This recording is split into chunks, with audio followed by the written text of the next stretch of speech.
Hello dear students, welcome back to my channel. BPSC 101 ये हमारा आज का पेपर होगा, जिसको हम लोग डिस्कस करेंगे इंपॉर्टेंट क्वेश्चंस के साथ। राजनीतिक सिद्धांत को समझना, ये हमारे पेपर का नाम है। ठीक है, ये आई थिंक आपका कल पेपर होने वाला है, तो आज इसको फटाफट से देख लेते हैं। 3 घंटे का आपको टाइम मिलेगा और मैक्सिमम 100 मार्क्स होने वाले हैं। इसमें ये नोट देख लेना एक बार कि इस क्वेश्चन पेपर में 2 भाग हैं। हर भाग से में 4 प्रश्न हैं और हर प्रश्न के 20 अंक हैं। मतलब कुछ आप जो आपके क्वेश्चन होने वाले हैं ना, वो 20-20 नंबर के होने वाले हैं और 400 वर्ड्स में आपको आंसर देना है। और टोटल जो भी 2 भाग है ना, इसमें से कोई 5 क्वेश्चन आपको करने हैं। ठीक है, कोई 5 क्वेश्चन करने हैं और हर एक का नंबर 20 नंबर है। तो अच्छा खासा बड़ा पेपर है, ढंग से करोगे तो आपको बहुत अच्छे मार्क्स मिल जाएंगे। सिर्फ 5 ही क्वेश्चन करने हैं, तो ऑप्शन काफ़ी सारे आपको मिलने वाले हैं। तो ऐसा नहीं है कि आप सिर्फ कहीं अटक जाओगे कि डेलिबरेटली आपको वही करना है, ऐसा नहीं है, आपको ऑप्शंस दिए जाएंगे।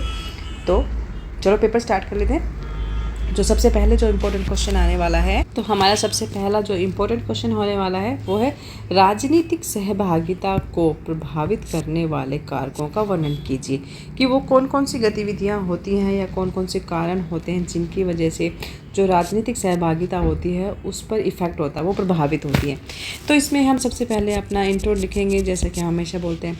तो इंट्रोडक्शन में आप लिखेंगे कि राजनीतिक सहभागिता क्या होती है। कि एक वो प्रक्रिया है जिसके माध्यम से नागरिक अपने अधिकारों का क्या करते हैं, प्रयोग करते हैं। ठीक है, अपने अधिकारों का प्रयोग करते हैं, ये एक प्रक्रिया है ये। और अपने समाज के जो राजनीतिक निर्णय होते हैं ना, समाज के राजनीतिक निर्णय उनमें भाग लेते हैं। ये एक लोकतांत्रिक समाज के विकास के लिए बहुत इम्पोर्टेंट है, बहुत इम्पोर्टेंट महत्वपूर्ण है। अलग अलग कारक हैं जो राजनीतिक सहभागिता को प्रभावित करते हैं। इनको हम अलग अलग तरीके से समझेंगे, एक एक हेडिंग देंगे। सबसे पहले हम लिखेंगे इसमें शैक्षिक स्तर को, शैक्षिक स्तर, एजुकेशनल लेवल पर। तो शिक्षा का स्तर जो होता है ना, वो राजनीतिक सहभागिता को सबसे ज़्यादा प्रभावित करता है। एक उच्च शिक्षा प्राप्त व्यक्ति जो होता है ना, वो उसकी जानकारी अधिक होगी, उसकी नॉलेज अधिक होगी और उसको राजनीतिक निर्णयों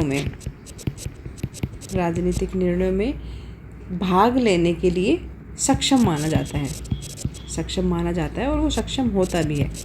जिसकी एजुकेशनल जो समझ होगी, हायर एजुकेटेड होगा, ज़्यादा जानकारी होगी, ज़्यादा इन्फॉर्मेशन होगी, उसकी राजनीतिक समझ अगर अच्छी होगी, तो वो राजनीतिक जो जितने भी निर्णय होते हैं ना समाज से रिलेटेड, उसमें भाग लेने के लिए वो सक्षम होता है। अब शिक्षा जो है वो एक ऐसा हथियार होता है जिसकी हेल्प से, शिक्षा से लोग अपने अधिकारों को, ठीक है, अपने अधिकारों और अपने कर्तव्यों और जितनी भी राजनीतिक प्रक्रियाएं होती हैं ना, उनके बारे में वो अवगत होते हैं, उनको पता रहता है। सब एजुकेशन से तो होता है ना। और जिससे उनकी जो राजनीतिक चेतना होती है वो भी बढ़ती है। ठीक है, और इसके साथ साथ वो लोकतांत्रिक जो संस्थाएं होती है उनमें सक्रिय रूप से क्या करते हैं, भाग लेते हैं। ठीक है, ये एजुकेशन स्तर पर हो गया। अब सेकंड करेंगे हम आर्थिक स्तर पर, आर्थिक स्थिति बोल लेते हैं इसको। नेक्स्ट पॉइंट हमारा आर्थिक स्थिति। ये जो मैं यहाँ पे करवा रही हूँ ना, ये आपको मैं वो कारकों के बारे में बात कर रहे हैं, वो कौन कौन से कारण हैं वो जो प्रभावित करते हैं राजनीतिक सहभागिता को। ठीक है, तो आर्थिक स्थिति में हम बात करेंगे कि आर्थिक स्थिति होता क्या है। आर्थिक स्थिति सिंपल सी बात है, जो आपकी जो अर्थ से संबंधित, मतलब किसी की जो एक तरह से आप ये बोल सकते हैं कि कोई इंसान आर्थिक रूप से कितना समर्थ है, कितना कमज़ोर है। ठीक है, उसकी स्थिति को बताना। तो आर्थिक स्थिति जो होती है ना, वो भी राजनीतिक सहभागिता को प्रभावित करती है। जिन व्यक्तियों की आर्थिक स्थिति मजबूत होती है ना, वो राजनीतिक प्रक्रिया में अधिक से अधिक भाग लेते हैं। ठीक है, ले पाते हैं। और जिन व्यक्तियों की आर्थिक स्थिति कमज़ोर होगी, ठीक है, वो उन लोगों के पास राजनीतिक गतिविधियों में भाग लेना क्या हो जाता है, कठिन हो जाता है। अब जिनकी आर्थिक स्थिति अच्छी होती है, उनको एक प्लस पॉइंट क्या होता है कि उनके पास संसाधन होते हैं। जैसे चुनाव में उम्मीदवारों का समर्थन करने के लिए उनको धन के द्वारा, ठीक है, क्या करना, सपोर्ट करना। और वो अधिक से अधिक उनको टाइम देते हैं, समय देते हैं, अपनी वो एनर्जी देते हैं। तो एक तरह से अगर आर्थिक स्थिति मजबूत है तो इन जो भी जो लोग होते हैं वो राजनीतिक प्रक्रिया में अधिक अच्छे ढंग से भाग तो लेते ही, उसके पास साथ साथ वो राजनीतिक उम्मीदवारों का समर्थन करने के लिए भी हर तरीके से उनकी मदद कर पाते हैं। ठीक है, बट जो कमज़ोर वर्ग होता है उनके पास राजनीतिक गतिविधियों में भाग लेना कठिन हो जाता है, क्योंकि उनके पास उनकी ना तो आर्थिक स्थिति अच्छी होती है और ना ही उनके पास इतने संसाधन होते हैं कि वो किसी भी तरीके से जो राजनीतिक उम्मीदवार हैं उनकी मदद कर पाएँ। नेक्स्ट है हमारा सामाजिक और सांस्कृतिक कारक। सामाजिक और सांस्कृतिक मान्यताएं जो होती है ना वो भी राजनीतिक सहभागिता को प्रभावित करती हैं। एग्जाम्पल के लिए अगर मान लो समाज में लोकतांत्रिक मूल्यों का सम्मान अगर होता है, ठीक है, तो सामाजिक जो ताना बाना बना होता है ना उसमें जो राजनीतिक चर्चाएं होती हैं वो हमेशा एक्टिव रहती हैं और लोग ज़्यादा राजनीतिक रूप से सक्रिय होते हैं। वहीं अगर दूसरी तरफ हम बात करें, अगर कोई समाज जो पारंपरिक या फिर प्रतिक्रियावादी विचारों को अपनाता है, ठीक है, प्रतिक्रियावादी विचार, अगर कोई समाज इस तरह के विचारों को अपनाता है तो वहाँ पर राजनीतिक सहभागिता जो है वो कम हो जाती है। इसलिए सामाजिक और सांस्कृतिक जो मान्यताएं हैं वो बहुत इम्पोर्टेंट होती हैं, किसी भी राजनीतिक गतिविधि को, राजनीतिक सहभागिता को काफ़ी हद तक प्रभावित करती हैं। ठीक है, तो समाज में जो लोकतांत्रिक मूल्य हैं उनका सम्मान तो करना ही चाहिए, जिससे समाज में एक ताना बाना बना रहता है, एक सौहार्द का माहौल बना रहता है, जहाँ पर राजनीतिक जो गतिविधियाँ होती हैं वो हमेशा सक्रिय बनी रहती हैं। ठीक है, नेक्स्ट पॉइंट हमारा राजनीतिक दृष्टिकोण और विचारधारा। किसी भी व्यक्ति की राजनीतिक विचारधारा जो होती है ना, विचारधारा वो भी सहभागिता को प्रभावित करती है। अब मान लो किसी व्यक्ति को लगता है कि भाई उसकी विचारधारा या उसकी जो पार्टी का जो उम्मीदवार है वो सत्ता में आएगा तो समाज की भलाई करेगा, तो वो चुनाव में और जो अलग राजनीतिक गतिविधियाँ हैं उनमें क्या करता है, वो सक्रिय रूप से भाग लेता है। ठीक है, इसके विपरीत अगर व्यक्ति को ये लगता है कि उसकी आवाज़ या फिर उसकी जो विचारधारा है वो सरकार के द्वारा नज़रअंदाज कर दी जाती है, ठीक है, नज़रअंदाज अगर कर दी जाएगी तो वो राजनीतिक गतिविधियों से क्या हो जाता है, विमुख हो जाता है, दूर हो जाता है। ठीक है, तो बेसिकली विचारधारा जो है वो बहुत इम्पोर्टेंट रोल प्ले करती है किसी भी राजनीतिक सहभागिता को सफल बनाने में या असफल बनाने में। फिफ्थ है हमारा मीडिया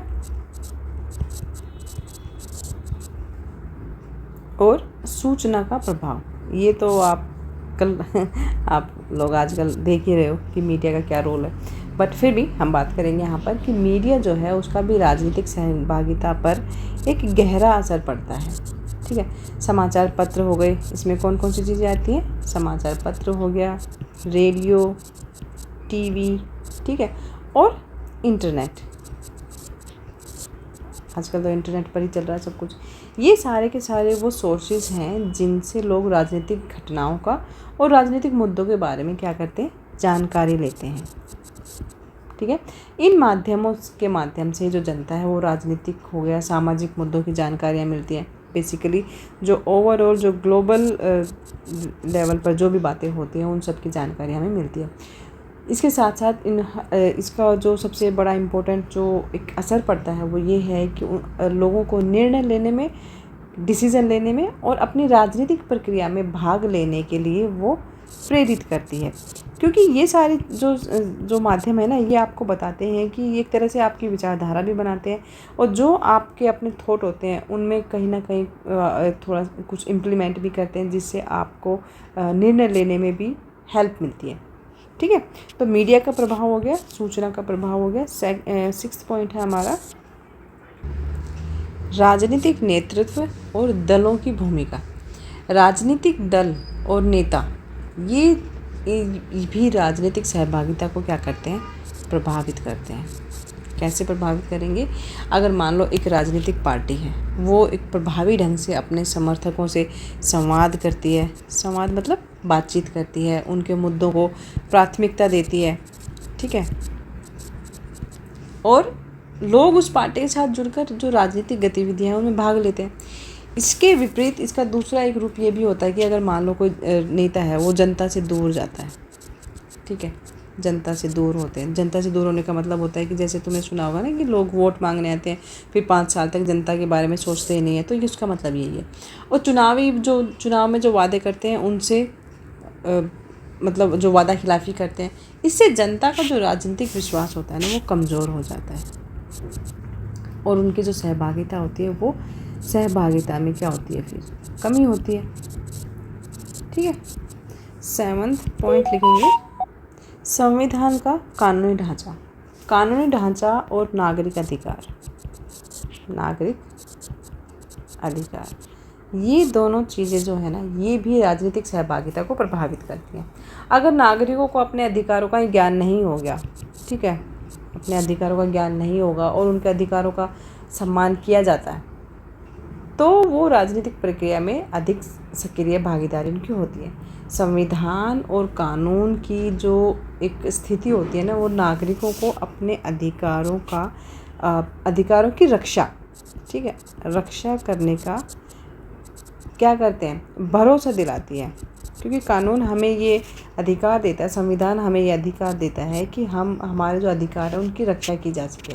ठीक है, ये कानूनी अधिकार दिया जाता है हमें इस संविधान के द्वारा, जिससे उनकी जो राजनीतिक सहभागिता होती है। अगर मान लीजिए कोई पार्टी है, वो जो जनता है उनको संविधान और कानून की जो उचित स्थिति है वो नागरिकों को अपने अधिकारों की रक्षा का भरोसा तो दिलाती है, जिससे उनकी राजनीतिक सहभागिता में वृद्धि होती है।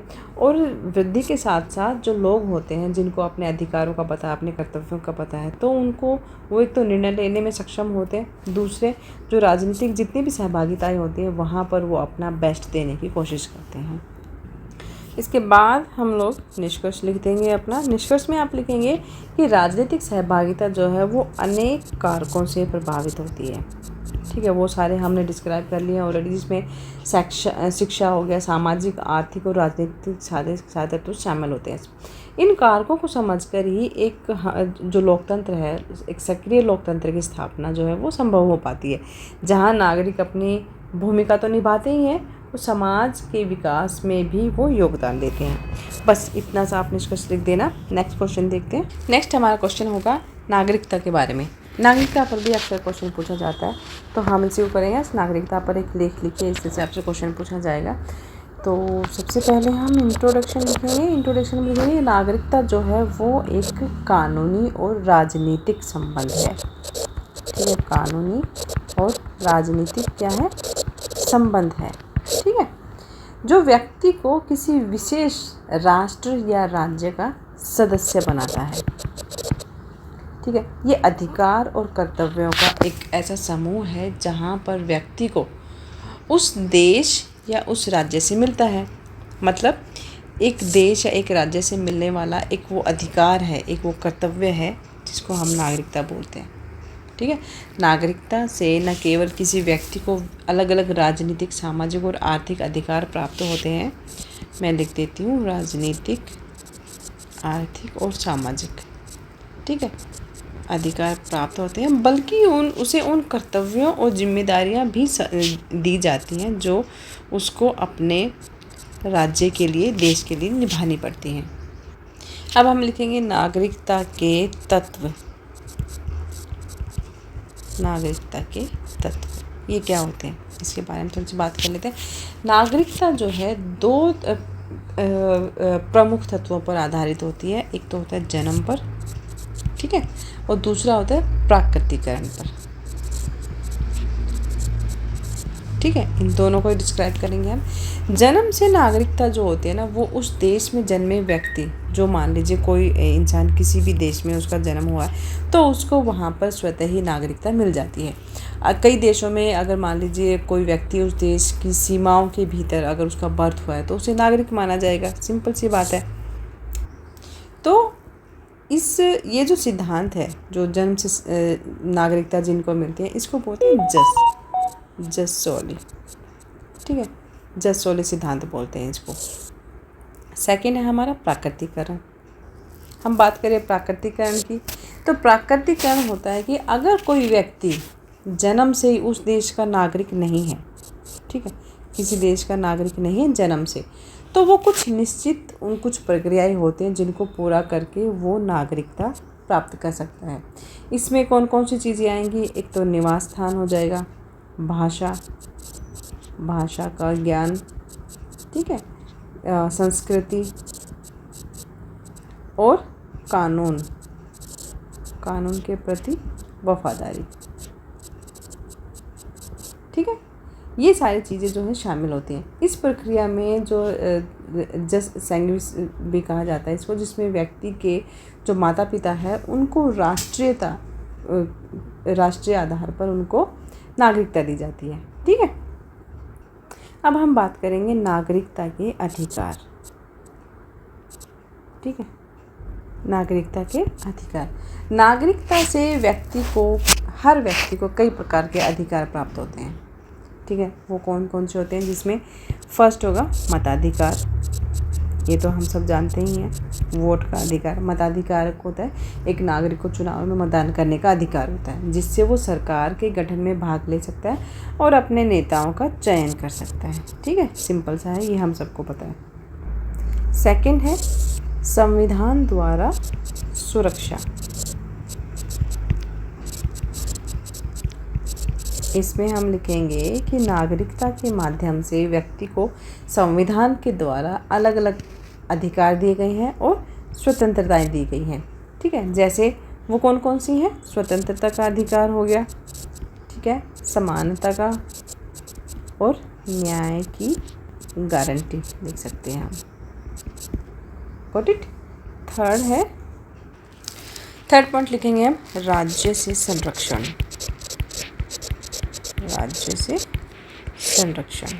अब किसी भी नागरिक को मान लो अपने देश से सुरक्षा और संरक्षण मिलता है। हम अगर अपने देश में रहते हैं तो हमें संरक्षण मिलता है ना, सुरक्षा भी मिलती है। वहीं अगर हम विदेशों में अगर अपने देश का प्रतिनिधित्व करता है कोई, तो अपने अधिकारों के लिए उनको कानूनी सुरक्षा भी प्रदान करता है। तो अपने देश में तो हम सुरक्षित होते ही हैं कानून के द्वारा, संविधान के द्वारा, लेकिन अगर मान लीजिए बाहर अगर किसी देश में हम हैं और हम अपने देश का प्रतिनिधित्व भी करते हैं, ठीक है, तो अपने अधिकारों के लिए वहाँ पर भी हमें कानूनी सुरक्षा प्राप्त होती है। फोर्थ, सामाजिक और आर्थिक लाभ। अब इसका क्या मतलब हुआ? देखो, नागरिकता से व्यक्ति को कौन कौन से सामाजिक जो लाभ मिलते हैं, वो है शिक्षा का, रोजगार का, स्वास्थ्य का, ठीक है, और अन्य जितने भी सामाजिक लाभ होते हैं वो प्राप्त होते हैं, जो किनके द्वारा दिए जाते हैं? राज्य के द्वारा, ठीक है। अब नागरिकता के हम कर्तव्यों की बात कर लेते हैं। ये तो हमने बात कर ली अधिकारों की, अब कर्तव्य क्या है? नागरिकता के जो मेन कर्तव्य हैं उनकी हम बात करेंगे। देखो, हमें अपने अधिकारों का तो पता ही है, लेकिन उसके साथ साथ हमें अपने कर्तव्यों का भी पालन करना ज़रूरी होता है। तो कर्तव्यों में हम सबसे पहला पॉइंट हम लिखेंगे राष्ट्रीय सुरक्षा। राष्ट्रीय सुरक्षा की हम बात करेंगे यहाँ पर, जो सबसे इम्पोर्टेंट होने वाली है। देखो, नागरिकों का ये कर्तव्य है कि वो राष्ट्रीय सुरक्षा से संबंधित कोई भी समस्या हो या संकट के समय अपने देश की मदद करें। देश की मदद करना मतलब देशवासियों की मदद करना। इसमें कौन कौन से आते हैं? एक तो सेना आ गया, ठीक है, आपातकालीन सेवाएं हो गई, गॉट इट। इनमें भाग लेना, यही होता है राष्ट्रीय सुरक्षा में हमारा कर्तव्य। और राष्ट्र की एकता और अखंडता की रक्षा करना, ये नागरिकों का हमारा कर्तव्य होता है। और ये इसके साथ साथ जो देश की अखंडता और जो सार्वभौमिकता है उसको बनाए रखना। इसके बाद हम निष्कर्ष लिखेंगे। निष्कर्ष में आप लिखेंगे कि नागरिकता केवल एक कानूनी स्थिति नहीं होती है, बल्कि ये व्यक्ति की पहचान होती है ना, और उसकी राष्ट्र के प्रति एक प्रतिबद्धता का प्रतीक होती है। एक नागरिक के रूप में जहाँ व्यक्ति को अधिकार प्राप्त होते हैं, वहीं उनको कुछ जिम्मेदारियां भी दी जाती हैं। ये दोनों पहलू ही मिलकर ना समाज और राज्य का जो सामूहिक विकास है, सामूहिक विकास में इम्पोर्टेंट रोल प्ले करते हैं। नागरिकता से जुड़ी हुई कुछ अवधारणाएं समय समय पर समाज के साथ बदल भी सकती हैं, बट इसका उद्देश्य यही रहता है कि नागरिक अपने समाज, अपने देश के विकास में सक्रिय और सकारात्मक रूप से योगदान करें। नेक्स्ट हम क्वेश्चन करने वाले हैं, राजनीतिक सिद्धांत के पुनः उत्थान की चर्चा कीजिए। ठीक है, हमेशा की तरह हम इंट्रोडक्शन लिखेंगे पहले। ठीक है। इंट्रोडक्शन में लिखेंगे कि राजनीतिक सिद्धांत, ये हम जो बात करें, जो राजनीतिक शक्ति, सरकार और समाज, ठीक है, इनके बीच में जो रिश्ता है उनको समझाने का प्रयास करता है। Got it. टाइम टाइम पर क्या होता है ना कि सामाजिक, आर्थिक और जो ऐतिहासिक संदर्भों में ये चीज़ें चेंज होती रहती हैं। 20वीं सदी के मध्य तक जो राजनीतिक सिद्धांत थे उन पर जो पश्चिमी विचारधारा थी, ठीक है, उसका प्रभाव था। बट 1960 के बाद जब समाज में बड़े बदलाव आए, काफ़ी सारे चेंजेस आए, तो राजनीतिक सिद्धांत का क्या हुआ, पुनरुत्थान हुआ। इस पुनरुत्थान का उद्देश्य था पुरानी धारणाओं की आलोचना करना और नई सोच को आगे बढ़ाना, ठीक है, या उसको प्रस्तुत करना। अब हम एक एक पॉइंट लेकर इस चीज़ को थोड़ा सा और डिस्क्राइब करेंगे। पहला पॉइंट होगा राजनीतिक सिद्धांत की पारंपरिक दृष्टि। अब इसमें हमें क्या बताना है, जो पारंपरिक राजनीतिक सिद्धांत था वो मुख्यतः किन चीज़ों पर आधारित था। एक तो पश्चिमी लोकतंत्र पर, ठीक है, इसकी जो मेन चीज़ें, पश्चिमी लोकतंत्र हो गया, उन विधि हो गया, विधि मतलब कानून हो गया, अधिकार, स्वतंत्रता और समानता, इन पर आधारित था, ठीक है। इसमें जो मेन जो हमारे जो फिलोसोफर हुए वो प्लेटो हो गए, अरस्तु के बारे में हम बात कर लेंगे, ठीक है, कांट हो गए और हेगल, ये जितने भी विचारक थे, इनकी परंपराएं जो है वो इनकी मतलब मुख्य परंपराएं थी। ये सिद्धांत व्यक्तित्व, उनका शासन, न्याय, ठीक है, और आदर्श राज्य की कल्पनाओं पर केंद्रित था। और इसके तहत जो राजनीतिक निर्णय लिए जाते थे ना, उनके लिए नैतिकता और तर्क, इन दोनों चीज़ों को प्राथमिकता दी जाती थी कि राजनीति से संबंधित जो भी निर्णय लिए जाते थे वो नैतिकता के आधार पर और तर्क के आधार पर लिए जाते थे। इन दो चीज़ों को मेनली जो है फोकस में रखा जाता था। राजनीतिक सिद्धांत के पुनरुत्थान के कारण 20वीं सदी में के मध्य में कुछ महत्वपूर्ण कारण थे जिन्होंने राजनीतिक सिद्धांत के पुनः उत्थान को प्रेरित किया। सबसे पहला था जो सेकेंड वर्ल्ड वॉर था, ठीक है, सेकेंड वर्ल्ड वॉर ऐसे लिखते हैं ना, यस। द्वितीय विश्व युद्ध और इसके बाद का जो राजनीतिक जो परिदृश्य रहा, वो द्वितीय विश्व युद्ध के बाद दुनिया भर में जितने भी नए राजनीतिक और सामाजिक बदलाव आए, ठीक है, फांसीवाद, जिनमें कौन कौन से थे, एक तो फांसीवाद हो गया, साम्यवाद, और हम बात करेंगे पूंजीवाद की, ठीक है। इनके बीच संघर्ष होने लगा था और संघर्ष ने पारंपरिक राजनीतिक सिद्धांतों को क्या दी, चुनौती दी, ठीक है। नए विचारक जो आने लगे थे, नए विचारक समाज में पैदा हो रहे, जिन्होंने ये प्रश्न उठाया कि क्या पुराने सिद्धांतों से समकालीन समस्याओं का, समकालीन मतलब जो पुरानी समस्याएं हैं, हमेशा से जो चली आ रही हैं समस्याएं, क्या उनका समाधान संभव है। तो समाजवादी और मार्क्सवादी प्रभाव किनका था, कार्ल मार्क्स का। एक तो हम कार्ल मार्क्स के बारे में लिखेंगे। ये विचारकों ने राजनीतिक सिद्धांतों को एक नया दृष्टिकोण दिया, जिसमें वर्ग संघर्ष आया, वर्ग संघर्ष को जन्म दिया, और आर्थिक असमानता, ठीक है, इन दो चीज़ों को प्रमुख रूप से देखा गया। मार्क्सवाद ने एक अलग ही नए तरह के राज्य और समाज के निर्माण की आवश्यकता पर बल दिया उन्होंने। इसके साथ साथ जो गांधीवादी विचारधारा थी, ठीक है, गांधीवादी विचारधारा, उसमें क्या था कि महात्मा गांधी के जो विचार थे वो क्या थे, अहिंसा, है ना, सत्य बोलना और स्वराज का सिद्धांत। इन तीनों चीज़ों ने भारतीय और वैश्विक राजनीति में एक नई दिशा दी। गांधीवादी विचारधारा ने राजनीतिक सिद्धांत में भी अलग अलग बदलाव किए, जिसमें उन्होंने नैतिकता और आंतरिक जो चेतना है उसको भी शामिल किया। अब हम थर्ड पॉइंट लिखेंगे, इसमें जो पुनरुत्थान की हम जो बात कर रहे हैं, पुनरुत्थान, ठीक है, इसके जो महत्वपूर्ण क्षेत्र थे वो कौन कौन से थे, ठीक है। तो नव मुक्तिवाद जो नियो लिबरलिज्म की जो बात करते हैं हम, इसमें सबसे पहले नव मुक्तिवाद, ठीक है, 1970 से 1980 के दशक में पूंजीवाद और मुक्त बाजार सिद्धांतों का पुनरुत्थान हुआ था। ठीक है, पूंजीवाद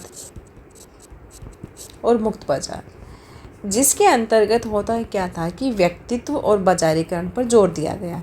इसने राज्य में एक तरह से हस्तक्षेप करना, उसको कम से कम हस्तक्षेप करने के बारे में यहाँ पर बोला गया, उसकी वकालत करी है कि राज्य का जो है कम से कम हस्तक्षेप होना चाहिए, और व्यक्तिगत स्वतंत्रता को क्या दिया, प्राथमिकता दी गई यहाँ पर।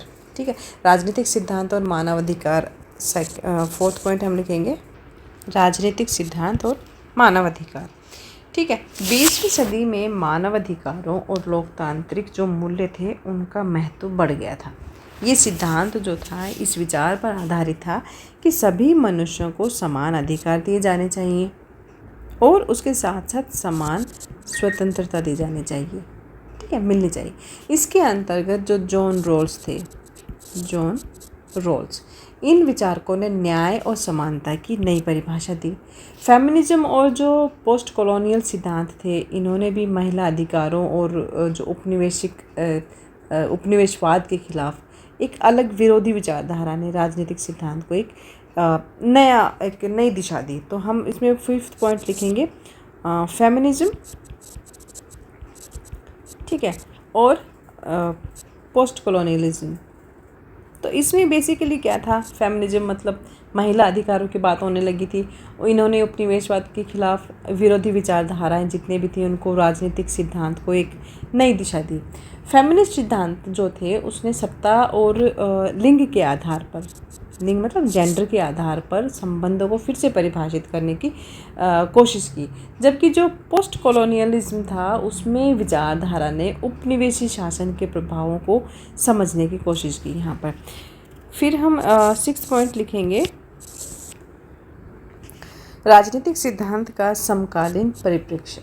आज के समय में राजनीतिक सिद्धांत में एक समग्र दृष्टिकोण आप बोल सकते हैं उसको अपनाया गया है, जिसमें विविधता है, ठीक है, सामाजिक न्याय है, पर्यावरणीय स्थिरता, ठीक है, और वैश्विकता, ग्लोबलिज्म जिसकी हम बात करते हैं उस पर जोर दिया जाता है। फॉर एग्जाम्पल जैसे वहाबीवाद, मैं लिख देती हूँ यहाँ पे, वहाबीवाद की हम अगर बात करें, उस सामाजिक सिद्धांत ने धर्म, संस्कृति और राजनीति, ठीक है, इनके रिश्ते पर ध्यान केंद्रित किया। साथ ही जो राजनीतिक अर्थशास्त्र और राजनीतिक समाजशास्त्र के जो सिद्धांत थे उन्होंने भी सामाजिक और आर्थिक संदर्भों को उसके बारे में व्याख्या की है। इसके बाद हम निष्कर्ष लिख देंगे। ठीक है, ये हमारा क्वेश्चन हो गया कंप्लीट। नेक्स्ट देखते हैं। नेक्स्ट हम जिस क्वेश्चन की बात करने वाले हैं वो मैक्स वेबर के बारे में। मैक्स वेबर की वैधता की अवधारणा का आलोचनात्मक परीक्षण कीजिए। ठीक है, तो मैक्स वेबर पर भी आपसे क्वेश्चन पूछा जाता है हमेशा, इसके बारे में बात कर लेते हैं कि जो मैक्स वेबर ने वैधता, ठीक है, ये हम इंट्रो की बात कर रहे हैं, इंट्रोडक्शन लिख रहे हैं कि मैक्स वेबर ने वैधता के सिद्धांत को राजनीतिक अस्तित्व में के अध्ययन में एक महत्वपूर्ण योगदान माना है। उनके अनुसार मतलब मैक्स वेबर ने क्या बोला है कि किसी भी सत्ता या शासक की शक्ति तभी प्रभावी होती है जब उसे वैध माना जाए। ठीक है, यानी जब लोग उस सत्ता को कानूनी और नैतिक रूप से स्वीकार करते हैं।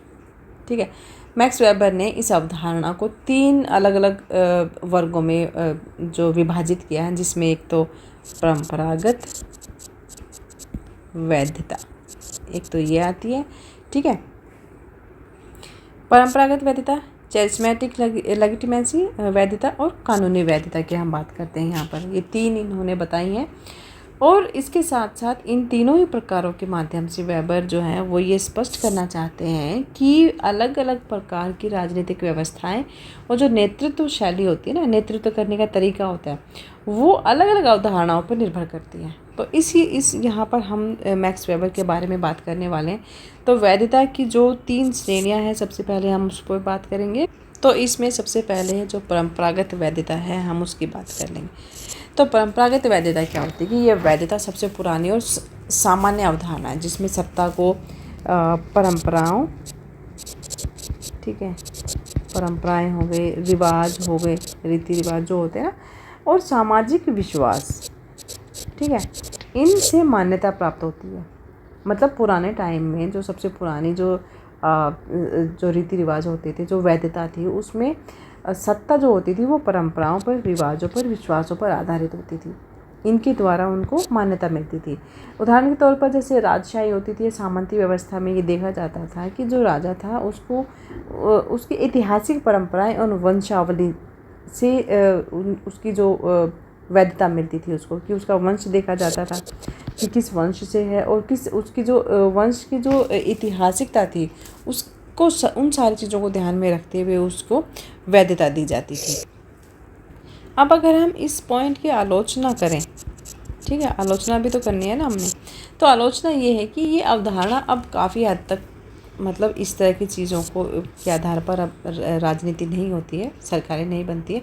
तो ये जो सबसे पहले जो परंपरागत वैधता वाली जो जिसकी हम बात करें अवधारणा की, ये अब काफ़ी हद तक जो है अप्रचलित हो गई है, मतलब प्रचलन से बाहर हो गई, क्योंकि जो हमारा आधुनिक लोकतंत्र है उसमें समाज में परंपरा की तुलना में तर्क संगतता, जो तर्क के आधार पर निर्णय लिए जाते हैं, और कानूनी नियम, ठीक है, इनको अधिक महत्व दिया जाता है बजाय परंपराएं, रिवाज और विश्वास के। सेकंड पॉइंट हमारा चैरिस्मेटिक लेजिटिमेसी की चैरिस्मेटिक वैधता, मैं इसको हिंदी में लिख देती हूँ। वैधता की हम बात करते हैं, वेबर बोलते हैं कि जो चैरिस्मेटिक वैधता होती है ना, ये उस प्रकार की वैधता को बताती है जो एक नेता के जो व्यक्तिगत गुण होते हैं ना, व्यक्तिगत गुण, ठीक है, उसका अपना एक करिश्मा जिसको बोलते हैं हम लोग, और प्रेरणा, ठीक है, इससे उत्पन्न होती है। उदाहरण के रूप में जैसे गांधी जी थे, नेल्सन मंडेला या हिटलर का नाम दिया जा सकते हैं। उनके व्यक्तिगत गुण, उनका जो एक करिश्माई नेतृत्व था, उनका जो एक जो पर्सोना था, उनके आधार पर उनके बारे में हम बात कर सकते हैं यहाँ पर। अब अगर आलोचना की जाए इस टॉपिक की, कि आलोचना क्या लिखेंगे आप, तो जो चैरिस्मेटिक लेजिटिमेसी है ना, इसमें सत्ताधारी की एक अस्थिरता और आकस्मिकता को एक तरह से जन्म देती हैं ये चीज़ें। कैसे? अगर मान लीजिए किसी नेता का एक जो करिश्मा होता है, जो उसका एक पर्सोना, एक उसका जो करिश्मेटिक जो नेचर है, वो अगर ख़त्म हो गया या उसका निधन हो जाता है, तो वो वैधता की कमी हो जाएगी वहाँ पर। और ये जो सत्ता का जो संस्थागतकरण में जो समस्याएं होती हैं वो उत्पन्न हो जाती हैं। संस्थागतकरण के लिए थोड़ी सी समस्याएं उत्पन्न हो जाती हैं। इसके अलावा जो चैरिस्मेटिक नेताओं का ज़्यादा से ज़्यादा शक्ति में एक तो केंद्रीकरण हो जाएगा, ठीक है, और ये चीज़ें जो है ये निरंकुशता को भी बढ़ावा देंगी, एक संभावना रहती है निरंकुशता की भी। इसके बाद हम थर्ड पॉइंट लिखेंगे कानूनी वैधता। कानूनी वैधता की बात कर लेते हैं। कानूनी वैधता को जो मैक्स वेबर हैं वो सबसे ज़्यादा इसको आधुनिक अवधारणा मानते हैं, जिसमें सत्ता जो होती है, सत्ता या फिर शासन की जो वैधता होती है वो संविधान के जरिए, कानून के जरिए जो निर्धारित नियम हैं उनके आधार पर होती है। ये लोकतांत्रिक देशों में सबसे ज़्यादा प्रचलित अवधारणा है, जहाँ पर सरकारें कानून और प्रक्रियाओं के अनुसार क्या करती हैं, कार्य करती हैं, ठीक है, वो मनमानी नहीं करती हैं। जैसे कि हमारा जो इंडिया का ही ले लो एग्जाम्पल, भारतीय संविधान के तहत जो सरकार की वैधता है। अब हम इसकी भी आलोचना करेंगे। तो आलोचना में आप लिखेंगे कि कानूनी वैधता के सिद्धांत की आलोचना में ये कह सकते हैं आप कि एक औपचारिक मैं लिख देती हूँ, कानूनी प्रक्रियाएं, ठीक है, इस पर आधारित होता है। जो कभी कभी समाज में जो असमानताएं होती है ना, उनको आप कह सकते हैं कि जो असमानताएं होती है और जो अन्याय होते हैं उसमें छिपा हो सकता है। अगर लोकतांत्रिक या फिर कानूनी ढांचा मान लीजिए भ्रष्ट है, ठीक है, या फिर उसमें जो पर्याप्त सुधार नहीं हो रहे हैं, तो वो केवल कानूनी वैधता से जो सत्ता है उसको मान्यता नहीं दी जा सकती, ठीक है। अगर मान लीजिए जो समाज है या कानूनी ढांचा ही भ्रष्ट हो गया, तो फिर उसमें आप क्या सुधार कर लेंगे? फिर तो एक तरह से जो तानाशाही होती है उसको भी बल मिलेगा। नेक्स्ट पॉइंट है हमारा वैधता का स्थायित्व और परिवर्तनशीलता। मैक्स वेबर ने ये भी माना है कि वैधता जो है वो स्थिर नहीं रहती, ये समय, स्थान और परिस्थिति इनके अनुसार ही बदलती रहती है। उदाहरण के तौर पर अगर मान लो एक लोकतांत्रिक सरकार में चुनाव के बाद सत्ता बदलने से वैधता का पुनर्निर्माण होता है। अब इसकी भी हम आलोचना करेंगे तो इसमें लिखेंगे वेबर की इस अवधारणा की ये आलोचना हो सकती है कि वो वैधता को एक स्थायी और अपरिवर्तनीय, ठीक है, स्थिति के रूप में नहीं दिखता है।